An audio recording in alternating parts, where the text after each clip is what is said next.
오늘 말씀은 히브리서 9장 1절에서 10절의 말씀으로 온전한 성소라는 제목을 갖고 같이 은혜를 나누기로 합니다. 앞으로 몇 주에 걸쳐서 이 말씀을 좀 계속 증거할 것 같습니다. 하나님께서 이스라엘 백성들을 특별히 세계 만민 중에 특별히 선택하라 하셨죠. 그래서 이스라엘 백성들에게 특별히 첫 언약, 율법을 그들에게 허락하시고 많은 그러한 규례들, 또 성소, 성막에서 하나님을 섬기는 그러한 예법들을 많이 허락해 주셨어요. 그래서 이와 같은 모든 것들을 통해서 하나님은 하나님 자신을 알기를 원하셨고, 또 하나님이 바라시는 그러한 이 분명한 열매를 맺기를 원하시는 것이 하나님이 이스라엘을 부르신 궁극적인 목적이었습니다. 그러나 이런 것들을 목적을 갖고 하나님의 많은 종과 선지자들을 보냈고, 이와 같은 그러한 이 보냄 속에서 많은 열매를 하나님이 얻기를 원하셨지만 그들은 선한 열매를 맺지 못하고 도리어 호악과 부르짖음의 열매를 맺는 신앙의 모습을 보였습니다. 누가복음 20장에 보면 한 사람이 포도원을 만들고 거기다 숲틀을 만들어 놓고 모든 것을 다 준비를 하고 농작물을 이제 농부들에게 줍니다. 그러고 나서 소출의 때가 되어 그 싹을 좀 받으려고 자기 종들을 보냈다, 그렇게 말씀하고 있죠. 근데 종들을 보냈는데 그 농부들이 종을 뭐 했어요? 때리고 그러고 다 비웃으며 다시 보냈어요. 그래서 주인이 다른 종들을 보냈으나 그 종들도 품삯을 받지 못하고 빈손으로 돌아왔어요. 그래서 주인이 마지막으로 이제 내 아들을 보내면 저들이 내 아들을 대우하리라 하는 생각을 갖고 아들을 보냈지만, 그 아들을 본 백성들은, 그 농부들은 뭐냐면 저는 상속자니 우리가 죽이자 하고 죽이는 그런 이 말씀의 모습을 바라보면서 우리의 신앙의 열매, 또 신앙의 이러한 열매를 이스라엘 백성들이 맺게 된 근본 원인이 어디 있는가를 오늘 우리는 잠시 살펴볼 필요가 있습니다. 우리가 오늘 말씀을 나누고 있는 이 히브리서의 말씀에 보면 그렇게 분명히 말씀하죠. 이스라엘이 첫 율법, 첫 언약 안에서는 하나님의 언약 안에 머무르지 못했다. 이게 8장에 이제 우리에게 주어진 말씀의 핵심이에요. 그러니까 하나님의 언약 안에 머물지 못했다라는 것은 하나님이 궁극적인 목적과 뜻을 알지 못했다라는 거예요. 그러니까 하나님이 우리를 왜 부르셨는지, 왜 우리를 부르셔서 당신의 말씀과 종과 선지자를 통해서 계속적으로 보내주시고 책망과 소망의 위로의 말씀을 주시고 있는가를 분명한 그러한 뜻과 목적을 그들은 알지 못했다라는 거예요. 그것이 오늘 이 히브리서 9장에서도 보니까 뭐라고 했어요? 성령으로 보이신 것이 있는데 그게 바로 뭐냐? 첫 장막, 첫 언약 안에서는 성소에 들어가는 길이 아직 닫혀 있었다라고 말씀을 하고 있어요. 다시 말하면 첫 언약으로는 하나님의 의와 뜻을 알 수 없게 하셨다, 그렇게 말해요. 그러니까 지식의 부재로 인해서 신앙관이 어떻게 됐냐면 하나님을 알지 못하면 그 신앙은 결과적으로 종교적인 그런 행위에 머무르고 있다라는 거예요. 자기 자신의, 우리의 인간의 타락성, 죄성, 악한 모든 것들을 오늘 벗어버리고 하나님의 온전성으로 하나님의 의로운 말씀의 뜻을 깨달아 올라가는, 그래서 아름다운 열매를 맺는 신앙이 되어야 되는데 지식이 바르지 못하면 이렇게 되어진다는 것을 분명히 우리들에게 보여주고 있어요. 그래서 우리가 구약의 말씀들을 보면 이스라엘이 열매 맺지 못하는 그러한 근본적인 이유는 제사장, 지도자들의 타락에 있었어요. 그러니까 지도자들이 뭐예요? 하나님의 참된 말씀, 옳은 뜻, 하나님의 우리를 향하신 그 부르심의 목적이 무엇인가를 알지 못하기 때문에 결과적으로 이스라엘 전체가 병들게 되고 오늘 부패하게 되었다라는 거예요. 신앙이라고 하는 것은 이와 같이 지식이 참 중요하다라는 거예요. 그래서 우리 주님이 새 언약을 가지고 오셨어요. 그 새 언약을 가지고 오셨는데도 오늘날도 마찬가지로 진리가 무엇인가를 알지 못하고 단순히 의문의 뜻을 갖고 육으로 하나님을 열심히 섬기는 사역활동을 열심히 하는 사람들이 대부분이다라는 사실을 바라보면서 오늘날 이와 같은 신앙 속에서 우리의 영혼들은 하나님의 기뻐하시는 온전한 성소를 만드는 그러한 영혼들이 되기를 간절히 바랍니다. 주님이 그랬죠. 새 언약은 무슨 언약이라고 했냐면 이브리서 8장에 우리 다시 한번 봅시다. 8장 중간에 보면 주께서 이르시되 볼지어다 날이 이르니 내가 이스라엘 집과 유다 집과 더불어 새 언약을 맺으리라. 그러면서 9절에 뭐라고 했어요? 새 언약은 무엇을 하는 거래요? 내 법을 그들의 생각과 마음에 기록하는 것이다. 자, 오늘 여기서 마음과 생각에 기록한다는 의미를 우리는 좀 잠시 한번 깊게 생각해야 됩니다. 이것이 바로 뭐냐면 말씀에는 우리를 향하신 하나님의 궁극적인 뜻이 있어요. 소원 목적이 담겨져 있다라는 거예요. 그런데 그 말씀이 오늘 영으로 하나님의 음성으로 우리에게 들려지게 하고 우리의 마음에 그의 뜻을 기록한다라는 거예요. 이것이 바로 뭐냐면 새 언약으로 오는 능력이라는 거예요.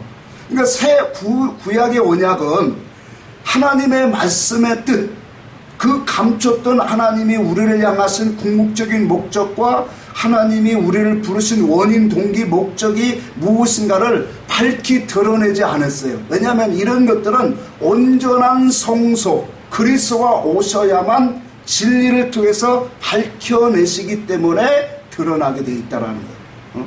그러니까 첫 언약으로는 하나님을 예법을 갖고 열심히 지켜서 마음을 다해서 하나님을 섬기는 거기 수준에서 하나님을 영광을 돌렸던 거예요.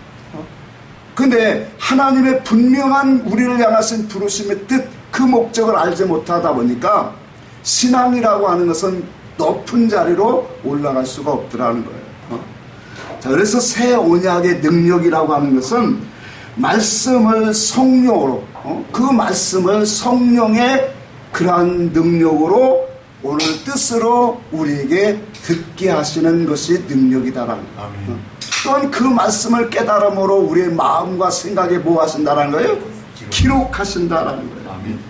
그래서 우리가 이것을 고린도후서 3장에 보니까 우리 마음에 묻었고 그랬어요. 우리 마음에 썼는데 무엇으로 썼다고 했어요? 성령으로, 영으로 신비에 기록되어 있다. 그렇게 말씀을 하고 있습니다. 여러분, 사람의 지혜롭고 똑똑한 사람 많습니다. 또 자기 고집이 강한 사람 많아요. 근데 그런 사람일지라도 하나님의 음성을 듣게 되어지면 깨어질까요? 안 깨어질까요? 하나님의 음성은 참으로 우리가 어떠한 것으로 해석할 수가 없어요. 하나님의 음성을 듣는 자는 그 어떤 강함과 고집과 죄악으로 똘똘 뭉쳐 있어도 하나님이 찾아가시고 하나님의 음성을 듣게 하시면 그 사람은 거기서 녹아지게 되어 있어요. 깨어지게 되어 있다는 거예요. 우리가 사도행전에 보면 사울이라는 청년은 율법으로 아주 강한 사람이었지요. 또 율법으로 완전하다고 하는 의로움을 자청하는 그러한 열심을 갖고 무엇을 위해서 거기에 가게 되냐면 예수 믿는 사람을 잡기 위하여, 핍박하기 위하여 오늘 다메섹으로 가고 있던 중이었어요. 근데 그 다메섹 가는 도상에서 하늘에서 음성에 하나님 예수 그리스도의 음성을 듣게 되어집니다. 사울아, 사울아, 내가 어찌하여 나를 핍박하느냐라는 그 음성 앞에 사울 청년은 엎드러지고 꼬꾸라졌어요. 그 많은 지식과 율법의 의로 강했던 자기 자신에 충만했던 그런 의들이 순간적으로 무너지기 시작하면서 성령으로 하나님의 말씀을 경험하게 되어지고 온전히 하나님 앞에 바르게 서어지는 진리의 복음의 사도로 세움을 받는 사람이 되었음을 오늘 우리가 보게 되었습니다. 이처럼 영과 진리로 우리에게 찾아오시는 성령의 역사, 새 언약의 역사는 놀라운 은혜요 복이요 축복임을 우리는 참으로 의심할 것이 없습니다. 이처럼 성령께서 말씀하시는 하나님의 음성을 우리 인생은 거역할 수 있는 사람이 하나도 없다라는 겁니다. 누구든 이 말씀의 그 음성이 하나님이 듣게 하시면 엎드려지고 겸손하게 되어지고 회개하고 자복하고 거기 나가서 하나님의 그의 뜻을 따르는 그런 믿음의 열매를 맺는 신앙으로 자라가게 되어 있다는 거예요. 그래서 우리 마음속에 하나님의 성령으로 새겨주시는 그 음성이 너무나도 중요하다는 거예요. 이것이 바로 뭐냐면 새 언약의 능력이다라는 거예요. 오늘도 우리 하나님은 우리들에게 성령으로 당신의 말씀의 뜻과 의를 기록하여 주기를 원하세요. 그것을 우리는 쉽게 마음의 할례다 그렇게 말해요. 마음속에 영으로 하나님의 음성이 하나님의 뜻이 기록되어지면 우리는 마음의 할례가 와요. 그 마음의 할례는 하나님만을 바라볼 수 있는 지식으로 지혜로 우리를 세워주실 뿐만 아니라 우리의 삶 속에 하나님 중심적인 신앙관을 오늘 살아가게 되어진다는 사실. 여러분 우리가 지난 시간에 8장 1절에 보면 그렇게 말했어요. 이러한 대제사장이 영원한 대제사장이 어디에 계시다 그랬죠? 우리에게 계시다 그랬어요. 우리에게 계시다. 또한 그리스도께서 우리에게 오심으로 이제는 우리가 하나님을 섬기는 법도 율법도 무엇하시게 되었다 그러죠? 바뀌어졌다 그렇게 말했어요. 하나님을 섬기는 것이 예수 그리스도가 오심으로 진리가 오심으로 완전히 변화되었어요. 오늘날 이 시대에 코로나로 인해서 많은 사람들이 비대면 예배를 이렇게 하니까 참 힘들어요. 물론 참 그럴 수밖에 없어요. 그러나 우리가 좀 더 진리를 알았다면 하나님 앞에 매일 드리는 제사를 드리는 영혼이라면 이렇게 비대면의 예배를 드릴지라도 우리의 영혼이 상함을 받지는 않을 거예요. 하나님의 영과 진리로 만나고 하나님의 말씀의 뜻으로 그 매일 드리는 그 산 제사가 있는 사람은 그 속에서도 하나님과 연합되고 더욱더 크신 은혜로 우리는 나아갈 수 있는 사람이 될 거예요. 근데 첫 언약과 같이 하나님의 뜻을 알지 못하고 하나님 앞에 나와서 제사하고 예배하는 그런 드려지는 종교의식의 형태로 예배를 삼았던 사람들에게는 큰 타격이 되었을 거예요. 9장 1절에도 오늘도 우리가 또다시 언약을 섬겼던 예법을 오늘 본문에서 말씀을 하고 있어요. 제사장들이 성소와 희막에 들어가서 섬기는 예법을 오늘 다시 이와 같이 말씀하시는 그 이유가 무엇일까? 이런 것들은 분명히 성경의 모형 그림자라고 했어요. 비유라고 그렇게 분명히 말씀하셨는데도 그런데도 다시 이렇게 오늘 옛 것을 다시 말씀하시는 이유는 바로 옛적의 성막으로 섬겼던 그 모형 그림자를 통하여 영적인 실상 바로 그리스도가 오셔서 우리에게 행하시는 그 일들을 나타나기 위함이다라는 거예요.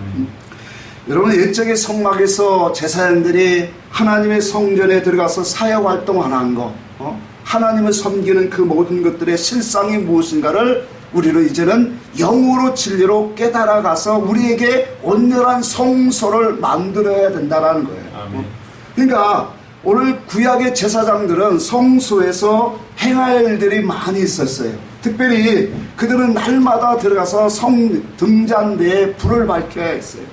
1회에 한 번씩 진설병 누룩 없는 떡을 거룩한 떡이라고 했죠. 이 거룩한 떡을 만들어 오늘 놓아야 되고 또 향단에 향을 피우는 그런 제사의 예법을 그들은 항상 행하였어요. 자, 단순히 이것이 뭐냐면 하나님 앞에 지켜야 할 종교 행위로 끝나지 아니하고 드려지는 행위를 통해서 제사의 이러한 규례를 통해서 중요한 게 뭐냐면 하나님과 영적인 관계성을 세워가야 된다는 거예요. 그러니까 구약의 제사장들도 하나님의 성소에 들어가서 이와 같은 사역적인 활동을 통해서 무엇이 하나님이 원하시는 거냐면 하나님과의 인격적인 그러한 영적 관계를 세워가는 것을 하나님이 원하시는 거예요. 하나님의 왜 이와 같은 제사를 계속적으로 행하라 하실까? 왜 이와 같이 등불을 밝히라고 하셨을까? 왜 떡을 이렇게 계속적으로 드리라고 하셨을까? 이러한 사역 활동을 통해서 하나님의 뜻을 깨달아서 연합되어지는 그런 하나님의 온전한 것으로 점점 나아가는 그런 신앙관으로 오늘 다시 한번 영적 관계가 새롭게 되기를 원하는 것이 하나님의 이스라엘 백성들의 제사장들이 해야 할 일이라는 거예요. 이처럼 언약 안에서 제사를 통해서 하나님은 많은 그러한 하나님을 섬기는 길들을 주셨어요.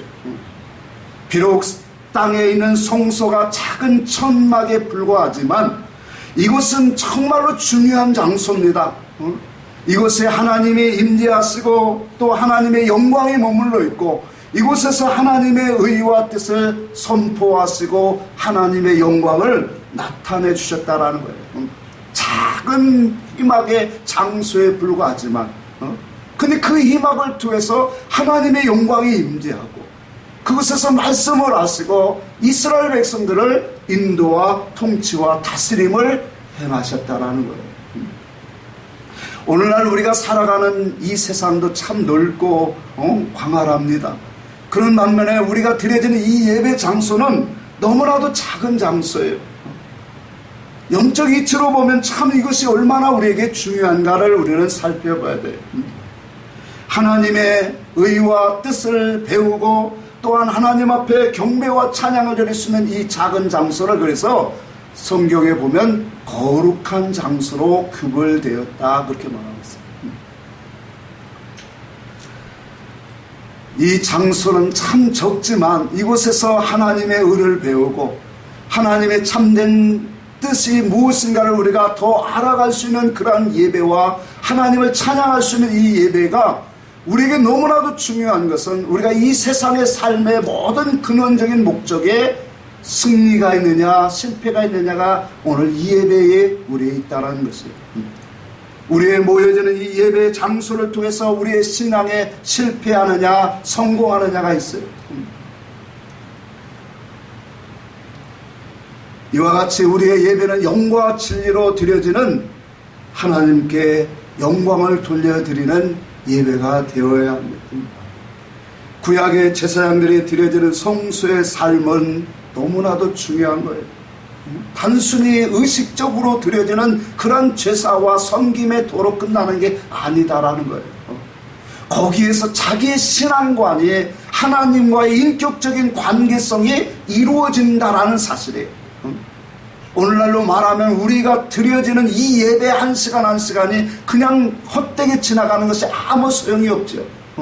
이 예배를 통해서 우리는 뭐예요? 하나님을 알아가고 하나님과의 영적인 관계가 성립되어지고 정말로 우리의 믿음이 하나님 앞에 확정되고 확정되어 싸우니 그 찬양처럼 그런 고백들이 나오는 그러한 예배가 되어야 된다는 거예요.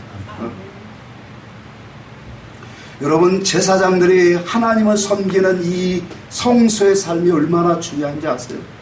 그 신앙관에 따라서 이스라엘 백성들은 하나님 앞에 함께 하시기도 하고 또한 하나님이 그 나라를 지키는 나라가 되기도 하고 그 신앙이 잘못되어지면 거기서 하나님 앞에 드려지는 그 종교행위가 단순히 어떠한 육적인 그러한 자기 의욕, 자기의 만족, 자기의 어떤 재물을 향한 그런 마음이 드려지는 것이 있더라면 그것은 그 이스라엘 전체적으로 병들게 하고 오늘 고난이 오게 하고 있더라는 거예요. 그래서 이스라엘 백성들이 어떤 때는 망하게 되기도 합니다. 제사장들의 그 신앙의 삶에 하나님 중심적으로 영적으로 하나님을 앞에 바른 신앙관을 가지게 되어지면 이스라엘은 뭐예요? 하나님 보시기에 아름다운 나라로서 간다. 그래서 제사장들의 삶은 이 성소의 삶이 너무 중요한 거예요.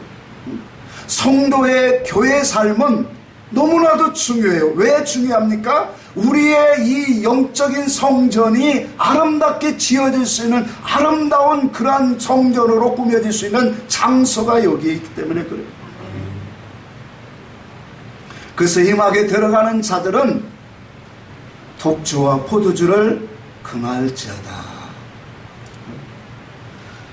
독주와 포도주를 금하라고 하는 것은 자기의 욕심, 자기의 정욕을 가지고 세상 욕망을 갖고 하나님 앞에 나오지 말라는 의미예요. 다시 말하면 하나님, 자기의 의지, 자기 욕심을 갖고 세상의 욕망을 갖고 하나님 앞에 기도하고 하나님 앞에 제물 드리고 하나님 앞에 섬기는 행위를 뭐하지 말라? 행하지 말라. 오늘날로 해석하면 이런 거예요. 자기의 욕심과 자기의 욕망을 위해서 하나님 앞에 오늘 나오는 자는 독주와 포도주를 오늘 마시는 자와 같다라는 거예요. 오늘날 이 세대도 기독교의 중심은 이 교회 강단의 목사의 신앙관이 너무나도 중요합니다.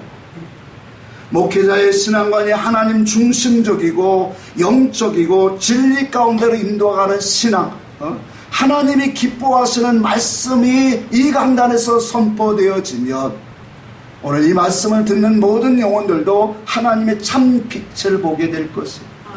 하나님의 영광이 무엇인가를 분명히 알게 될 거예요. 하나님의 부르신 목적과 뜻을 통하여 그들의 신앙생활의 아름다운 열매를 향하여 나아가게 되어진다는 사실이에요. 반대로 오늘 목회자가 진리의 지식으로 할례되지 못한다면 많은 열심과 그런 헌신과 충성을 들여도 그 신앙은 비진리 안에 신앙생활을 이루어진다는 거예요.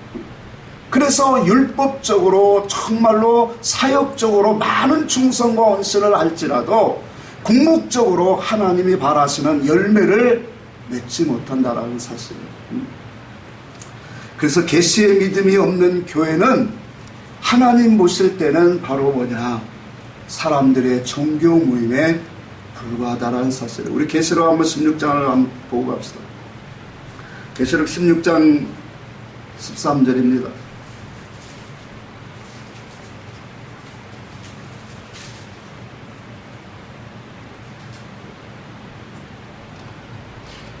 같이 한번 읽습니다. 16장 13절 계시록 시작. 또 내가 보매 개구리 같은 새 더러운 영이 용의 입과 짐승의 입과 거짓 선자의 입에서 나오니, 자, 말세에 오늘 타락한 그러한 이 더러운 말들을 내뱉는 새 단체, 더러운 영들이 어디에 있어 있냐면 여기 보니까 영의 입과 또 짐승의 입과 어디에 있다고 했어요? 거짓 선자의 입에서 나온다 그랬어요. 근데 이 새 더러운 영들은 어떤 모습을 갖고 있대요? 개구리 같은 그런 모습이래요. 여러분, 개구리가 참 개굴 할 때 박자를 맞춰서 착 합니까? 물론 노래는 그래 하더라고요. 개구리 노래를 한다 하면서. 근데 개구리 우는 소리를 보면 다 짝짝짝짝 박자를 맞춰서 그렇게 웁니까? 아니면 어떻게 울어요? 제각각이 울어요. 개굴 여기서 개굴 참 신나게 울어요. 새 더러운 영이 영과 짐승과 거짓 선자 입에서 각기 외쳐지는 그 말들이 뭐냐면 각기 다 다르다. 진리는 어제나 오늘이나 뭐예요? 동일한 거예요. 그러니까 진리 안에서 외쳐지는 그런 교훈의 말씀은 아담 이후로부터 하나님을 만난 사람들은 동일한 그런 진리의 말씀으로 그 테두리 안에서 오늘도 증거되어지고 가르치고 있다는 거예요. 근데 거짓 선자들에게 외쳐지는 그 말들은 다 자기에게서 나온 거예요. 자기 마음으로. 그래서 예레미야 23장이면 그 거짓 선자들을 외치는 것은 자기 마음에서 나오는 말을 예언하다.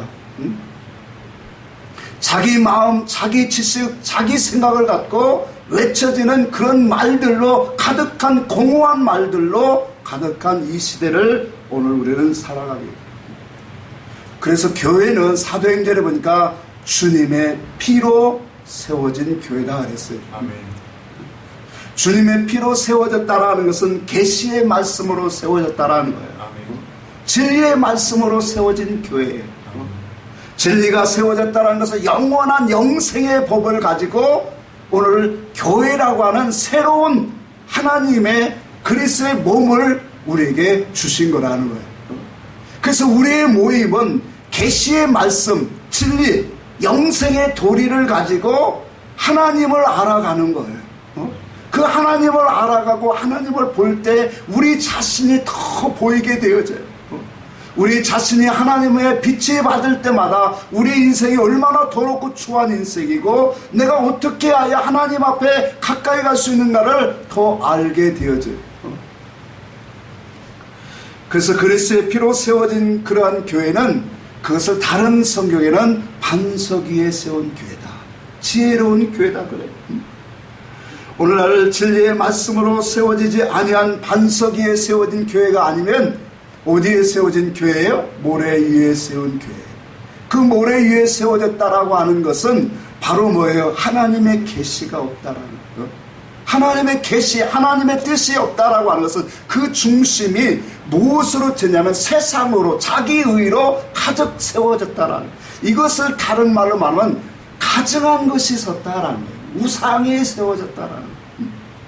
그래서 마태복음 24장 15절에 그랬어요. 너희가 선지자 다니엘이 말한 바 멸망에 가증한 것에 거룩한 곳에 선 것을 보거든 어디로 도망하라?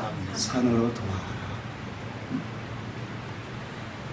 멸망에 가증한 것이 거룩한 곳에, 오늘날 교회의 강단이 하나님의 말씀을 잃어버리고 세상의 인본주의, 그런 기복주의 설교로 만연되어지는 이곳, 그곳에 하나님의 역사, 성령의 역사는 없어요. 우리의 영혼 속에 온전한 성소, 하나님이 다스리고 지배하고 인도할 수 있는 그런 하나님의 애정권 안으로 우리가 만들지 아니하면, 그래서 뭐라고 하냐면 너희는 성전을 만들라고 그렇게 말한 거예요. 고린도서 3장 16절에 했죠. 너희가 하나님의 성전인 것과 성령이 너희 안에 거하시는 것을 알지 못하느냐? 그 성전을, 그 다음에 뭐라 해서 성전을 더럽히면 하나님이 그 사람을 뭐 하시리라? 멸하시리라. 하나님이 그 사람을 멸하시리라. 우리는 예수와 함께 성령으로 오늘 예수 그리스도의 지식을 가지고 하나님 앞에 아름다운 성전을 지어져 가느니라. 에베소 2장 20절의 말씀이에요.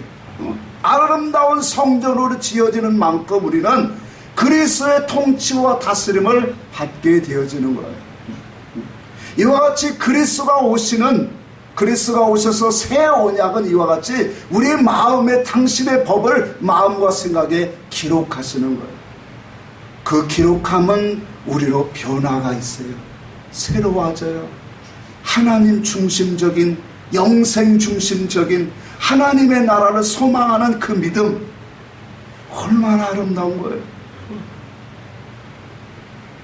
세상에, 이 땅에 와서 세상 것 참 잡고 움켜잡고 출세 선고하고 떵떵거리면 남부럽지 않게 살다가야 그것이 참됨으로 알고 있던 사람들이 예수 그리스도의 진리가 오니까 이런 모든 것들은 다 허망한 것이구나, 다 헛된 것이구나, 결과적으로 궁극적인 것은 하나님을 알아가는, 예수 그리스도를 알아가는 진리의 지식이구나, 하나님의 나라를 위하여 살아가는 것이구나, 이것을 깨닫는 것이 얼마나 중요한 믿음이냐는 거예요.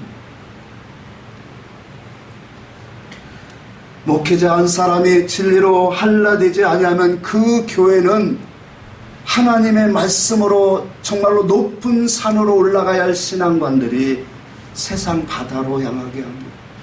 세상 것을 지게 만들고, 믿음이라는 돌 아래서 세상의 복을 받으면 축복인 마냥 이렇게 외쳐지는 오늘날 시대를 오늘 우리는 너무나도 경험합니다. 하나님의 장막, 희막이라고 하는 스케네라는 단어는 천막, 초막, 거처라는 뜻이에요. 근데 그 뜻의 유래가 그릇, 도구라고 하는 뜻에서 유래되었어요. 이것에서 우리는 하나님이 장막을 만드신 그 이유를 분명히 보여주고 있습니다.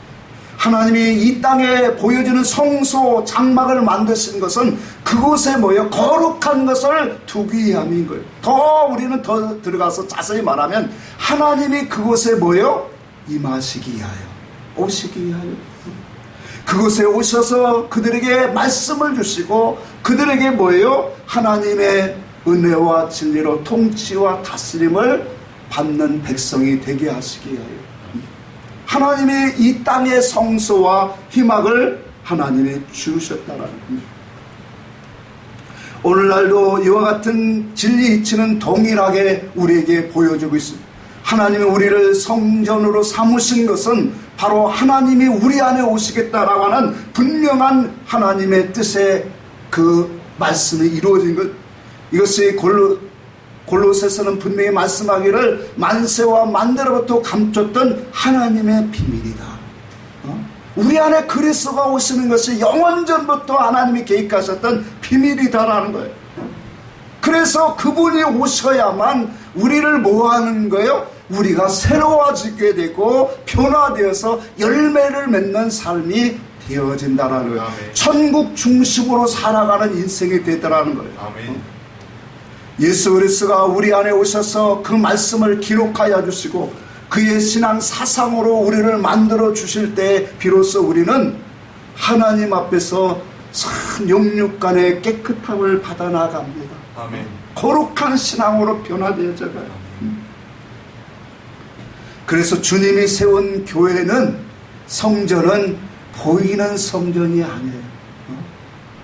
우리 안에 심령 성전이라 분명히 말했어요. 요한복음 2장 19절에 보이는 성전을 향하여 홀라 내가 다시 사흘 안에 세우리라.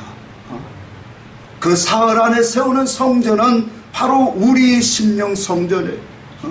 그래서 우리가 조금 전에도 말씀하셨지만 너희가 하나님의 성전인 것과 하나님의 성령이 너희 안에 거하시는 것을 알지 못하느냐라고 분명히 말씀을 하셨어요.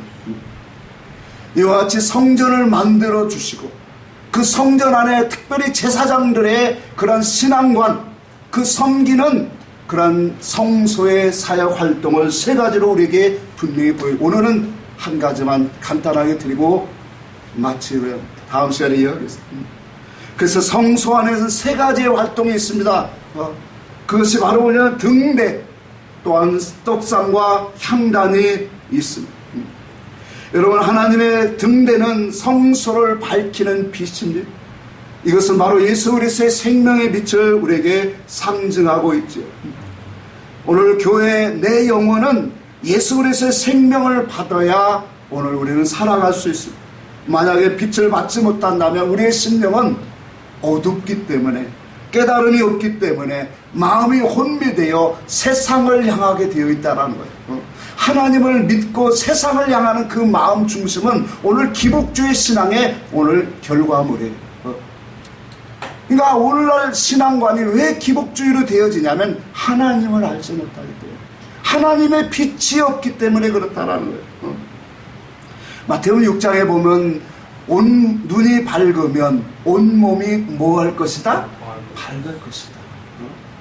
눈이 밝다라고 하는 것은 영적인 세계가 열려지는 거예요. 하나님의 세계가 깨달아지는 세계예요. 그래서 영적인 세계가 깨달아지는 것은 바로 오늘날 우리의 영혼을 밝히는 역사예요. 한번 같이 한번 찾아보세요. 마태복음 6장 보세요. 마태복음 6장 22절부터 보세요.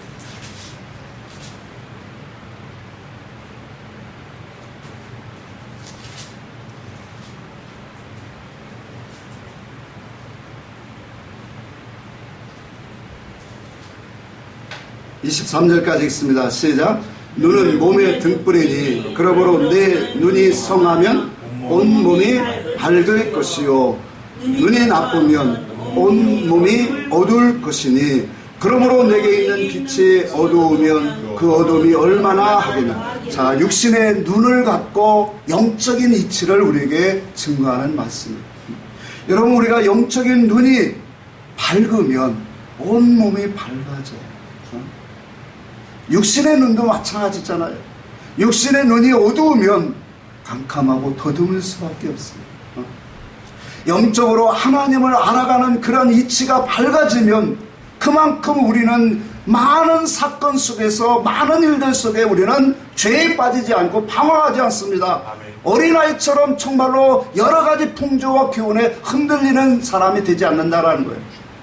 여러 가지 시험과 환난과 고난과 미혹이 와도 하나님의 뜻에 분별을 하여서 하나님이 기뻐하시는 삶으로 가게 되어진다.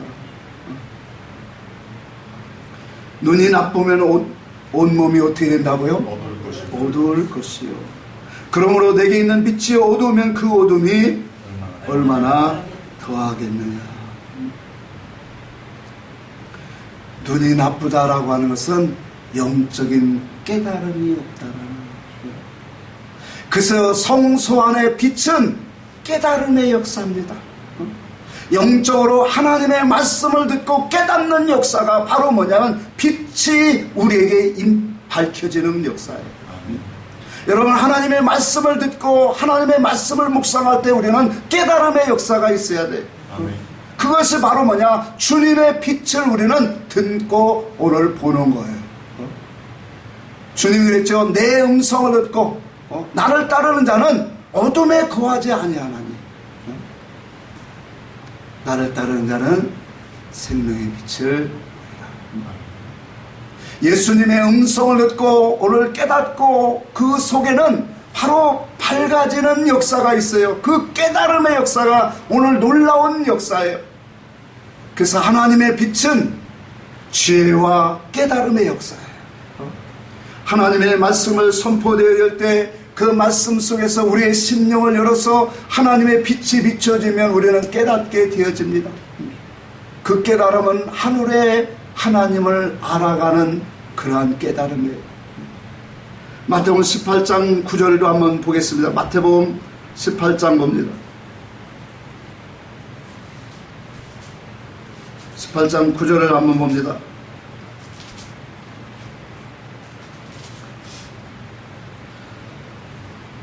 같이 한번 읽습니다. 시작. 만일 내 눈이 너를 범죄하게 하거든 떼어내버리라. 한 눈으로 용서에 들어가는 것이 두 눈을 가지고 지옥불에 던져놓은 것이 나으니라. 자, 내 눈이 너를 범죄하게 하거든. 범죄하거든. 한 눈으로 영생에 들어가는 것이 나으니 두 눈을 갖고 지옥불에 들어가는 보다 나으니라. 그러므로 뭐하라는 거예요? 범죄하는 눈을 빼내리라. 여러분, 이 말씀은 오늘 우리에게 어떠한 이 육신적인 그런 것을 빼고 그런 의미를 우리에게 말씀하는 게 아니에요. 여기서 중요한 것은 두 눈과 한 눈에 가진 성격 의미를 우리에게 말씀하고 있는 거예요.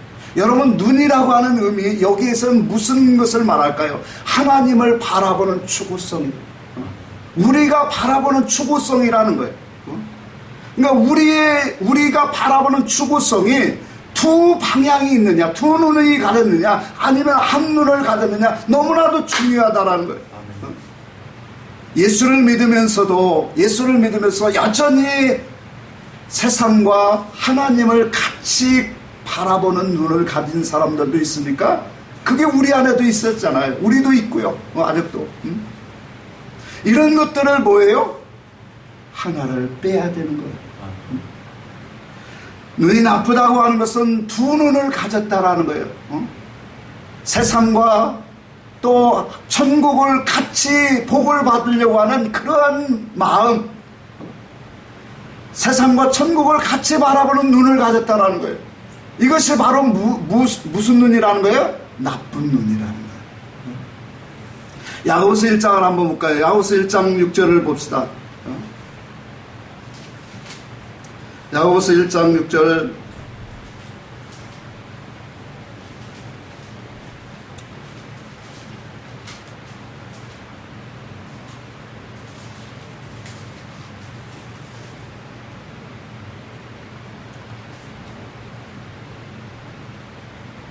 (8절까지) 읽겠습니다. 시작. 오직 믿음으로 구하고 조금도 의심하지 말라. 의심하는 자는 밭에 밀려 요동하는 바다 물결 같으니 이런 사람은 무엇이든지 주께 얻기를 생각하지 말라. 8절 두 마음을 품어 모든 일에 정함이 없는 자로다. 의심과 또한 뭐예요?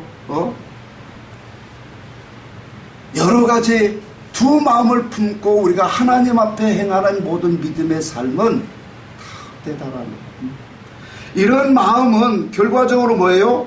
하나님 앞에 정함이 없는 마음이래요. 두 눈을 가진 성질을 말하고 있어요. 그러니까 오직 예수 믿는 사람은 어떤 눈을 가져야 한 눈을 가져야 되는 거예요. 이 말은 즉 한 눈을 가진다는 것은 오직 한 방향만 쳐다보라는 거예요. 그럼 예수 믿는 사람들의 그 한 방향은 어디예요? 예수 그리스도의 마음이죠. 예수 그리스도의 지식이죠. 믿음이죠. 하나님께로 돌아온 우리는 죽음에서 건져냄을 받은 사람들이에요. 그래서 살리심을 받았으면 너희가 이제는 뭐예요?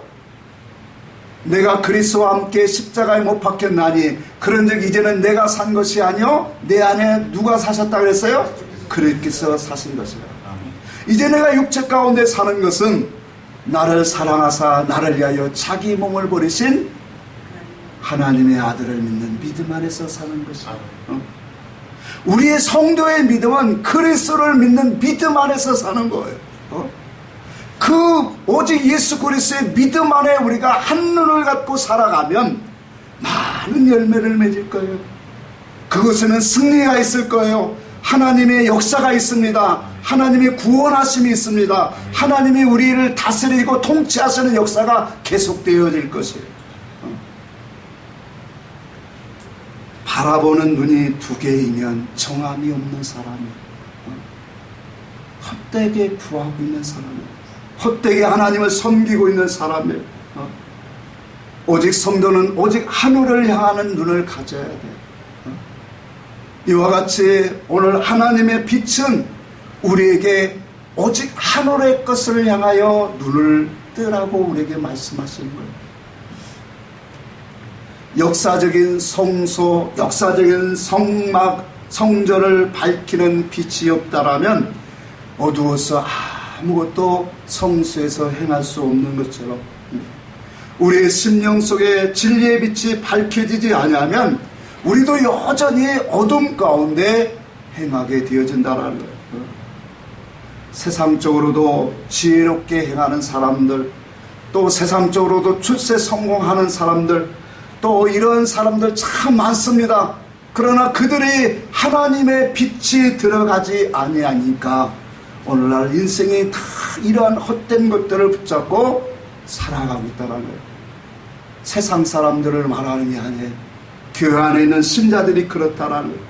그래서 예레미야 선지자를 통해서 분명히 이스라엘 백성들의 신앙을 우리에게 보여주고 있어요. 4장 22절에 보니까 내 백성은 나를 알지 못하는 우둔한 자요 지각이 없는 미련한 자식이다. 악을 행하기는 지각이 있으나 선을 행하기는 무지하다 그렇게 말해요. 이 모든 것들이 바로 뭐냐? 하나님의 빛이 없다라는 거예요. 하나님을 알지 못하는 그런 신앙관에서 오고 있다라는 거예요. 예수님은 참 빛으로 오셨습니다. 생명의 빛으로 오셨습니다. 그래서 성소에 등잔대의 그 빛은 바로 오늘날 우리 안에 비치시는 생명 되신 예수 그리스도를 오늘 말씀을 의미합니다. 우리는 하나님의 말씀을 영과 진리로 깨달아 먹는 사람이 되어야 돼요. 그 음성을 듣고 깨닫는 영혼이 되어야 된다라는 거예요.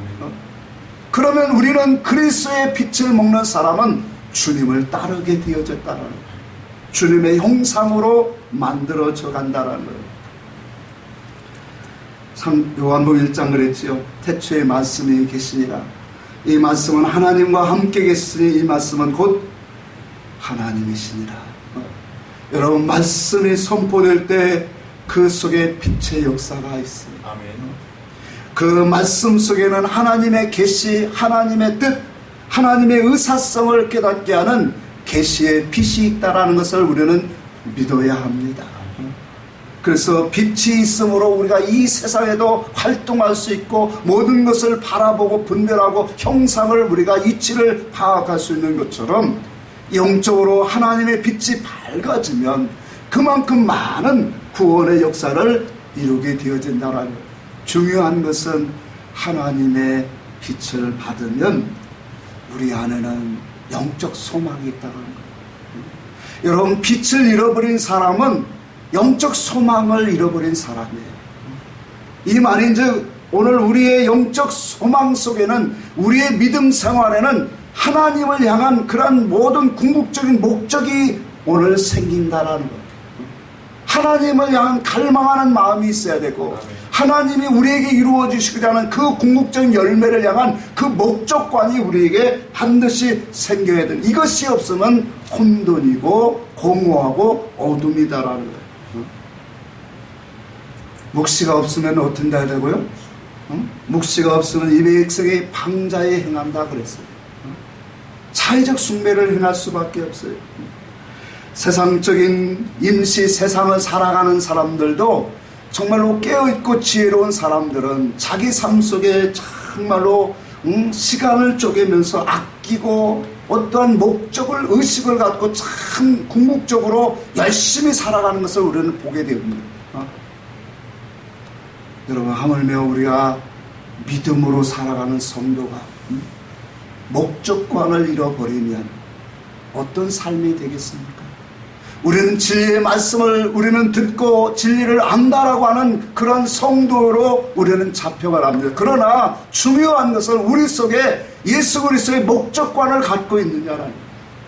여러분, 삶 속에서 우리의 목적은 하나님 앞에서 하나님 예수 그리스도의 형상을 담기를 원합니다. 하나님을 알기를 원합니다. 더욱더 하나님과 인격적인 삶으로 구원을 이루기를 원합니다. 이것이 바로 우리의 뭐예요? 목적관이 되어야 된다는 거예요. 하나님을 알기를 원합니다. 예수를 닮기를 원합니다. 예수 닮으려고 하니까 하나님을 알아야 되잖아요. 여러분, 이것이 우리의 성도의 목적관이 되어야 돼요. 이 목적관이 사라지면 그 사람은 여러 가지 세상을 하루하루를 헛되게 살아가는 거예요. 우리의 성도의 삶의 이와 같은 신앙이 하루하루 내 속에서 목적관을 갖고 아침에 일어나면 오늘도 하나님 헛되게 살지 않기를 원합니다. 믿음으로 살기를 원합니다. 구원을 이루기를 원합니다. 이것이 바로 뭐냐면 우리 성소에서 밝혀주시는 예수 그리스도의 말씀의 빛을 통해서 우리의 신앙 정신이 살아야 된다는 거예요. 그래서 우리는 하나님 앞에 산제사를 드리는 것은 하루하루를 하나님 앞에 어떻게 살지 않게 했어요. 목적관을 가지고 살아가는 영혼들이 되기를 축복합니다. 하나님의 빛이 밝혀져야 영적 이치가 밝아집니다. 그 사람은 열매 맺는 그러한 신앙의 삶으로 하루하루를 살아간다는, 욥기서 5장 14절에 보니까 그래요. 그는 낮에도 깜깜함을 만나고 대낮에도 더듬거리기를 밤과 같이 하느니라. 빛이 없으면 이렇게 되어진다는 거예요. 이스라엘 백성들이 출애굽할 때 애굽에는 며칠 동안 깜깜했어요. 애굽 군대 쪽에는 3일을 깜깜하게 됐고 하나님의 백성들에게는 광명이 있었어요. 여러분, 우리의 심령 속에 하나님의 선한 빛, 하나님의 그 온전하신 깨달음의 지혜, 그 영적인 관계성을 잘 가지면 우리는 대낮이라고 하는 건 뭐예요? 구원을 이룰 수 있는 사람이 된다는 거예요. 하나님 앞에 영광을 돌리는 사람이 되어준 줄 믿으시기를 바랍니다. 사무엘하 22장 29절에 여호와 하나님께서 나의 등불이 되시나니 나의 흑암을 밝히리라. 다윗이 고백을 합니다. 주의 말씀은 내 발의 등이요 내 길의 빛입니다. 성소에 등장되는 바로 하나님의 말씀의 깨달음이에요. 하나님의 지혜를 오늘 우리가 갖는 거예요. 예수 그리스도의 말씀이 외쳐질 때마다, 그 말씀을 우리가 보고 오늘 들을 때마다 우리의 영혼 속에 하나님의 참된 깨달음으로 우리의 영혼의 빛을 비춰줘야 된다는 사실. 이처럼 하나님은 우리 안에 거룩한 성소를 밝히기를 원하고 있어요. 그 밝히는 빛이 바로 생명의 빛이에요. 예수 그리스도를 알아가는 빛, 영생의 빛이요. 성도는 이와 같은 빛을 소망 삼아야 합니다. 그래서 우리가 교회에 나오는 것은, 예배에 나오는 것은 이와 같은 하나님의 빛을 얻고자 나오는 것. 이것이 영적 예배입니다. 창세기 1장에 하나님께서 빛이 있으라 하시매 무엇이 있었습니까? 빛이 있습니다. 하나님의 가라사대 하는 역사가 일어나요. 그래서 우리의 마음 중심이 하나님 앞에 정말로 이 드려지는 이 예배의 시간을 통해서 하나님을 만나기 원하고, 하나님의 음성을 듣기를 원하고, 하나님의 영적인 깨달음을 얻기를 원하고, 일주일을 우리가 영적 삶을 살아가는 그 영혼들 속에 하나님이 뭐예요? 가라사대 역사가 있는 거예요. 빛이 있으라 하는 그 역사가 우리 속에 이루어진다는 사실이에요. 고린도후서 4장 6절의 마지막 말씀을 봅니다. 어두운 빛에 비치리라 말씀하시던 그 하나님께서 예수 그리스도의 얼굴에 있는 하나님의 영광을 아는 빛을 우리 마음에 비추셨느니라. 예수 그리스도의 얼굴에 있는 하나님의 영광, 하나님 말씀 속에는 하나님의 영광이 담겨져 있어요. 그래서 영적 하늘, 우리의 심령 하늘이 하나님을 향하는 그 영적 하늘이 되어지면 오늘도 찾아오셔서 하나님 가라사의 역사를 이루셔서 당신의 영광을, 당신의 일하신 그 일들을 우리에게 나타나고 깨달아 보여주신다 약속하신 거예요. 아멘. 오늘 이 말씀을 듣는 모든 영혼들 속에 하나님의 가라사대 역사가 있기를 원합니다. 아멘. 가라사대 역사가 있을 때 빛의 역사가 옵니다. 밝아집니다. 성령이 우리 안에 오셔서 당신의 뜻과 목적으로 올바른 길로 우리 하루하루를 믿음의 승리를 살아가게 하는 그 믿음의 축복이 오늘 이 말씀을 듣는 모든 영혼들에게 함께 하시기를 주의 이름으로 축복합니다.